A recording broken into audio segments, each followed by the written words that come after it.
ഭാര്യയേക്കാൾ ശബ്ദം ഉയർത്തിയിട്ട് ജീവിതത്തിൽ ഒന്നും സംസാരിക്കരുത്. നല്ല പേടി വേണം, നമ്മളെ അമല് പൊളിഞ്ഞു. തമാശ കളിയല്ല. മാതാപിതാക്കളെ വിഷയത്തിൽ അള്ളാഹ് ഒരു കൺസെഷനും തരൂല.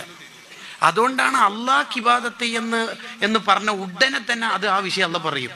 അനിഷ്കുർലി, എനിക്ക് നിങ്ങൾ നന്ദി ചെയ്തോളണം, എനിക്ക് മാത്രമല്ല വലിവാലിദേക്ക്, നിങ്ങളെ മാതാപിതാക്കൾ. അതിനാ ഒന്നിച്ചു പറയണത്. സക്കാത്ത് നിസ്കാരം എന്ന് പറയാൻ അറിയാറ്റ. വഖളാ റബ്ബുക അല്ലാ തഅബുദു ഇല്ലാ ഇയ്യാ, എനിക്ക് മാത്രമേ നിങ്ങൾ ഇബാദത്ത് എടുക്കാൻ പറ്റൂ. ശിർക്ക് ചെയ്യരുത് എന്നാ പറയണത്. തൊട്ട് ശേഷം എന്താ പറയണത്?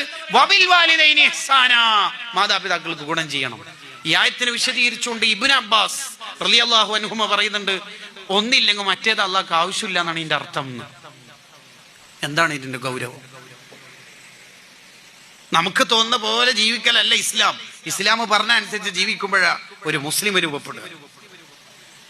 മാതാപിതാക്കൾ നമ്മുടെ ഏറ്റവും വലിയവരായിരിക്കണം. നമ്മളെക്കാൾ അറിവ് കുറവായിരിക്കും, ഇബാദത്ത് കുറവായിരിക്കും. പക്ഷേ എന്ത് പറഞ്ഞിട്ട് കാര്യമില്ല, നമ്മളെ സ്വർഗത്തിന്റെ ചാവി ഒരിടത്തുള്ളത്. സ്വർഗത്തിൽ എന്തെല്ലാം ഉള്ളതെന്ന് ചിലപ്പോൾ നമുക്കായിരിക്കും കൂടുതൽ അറിയാം. ചാവി ഓരോ കയ്യിലുള്ളത്, അതില്ലാണ്ട് ഉള്ളിലെത്തൂല.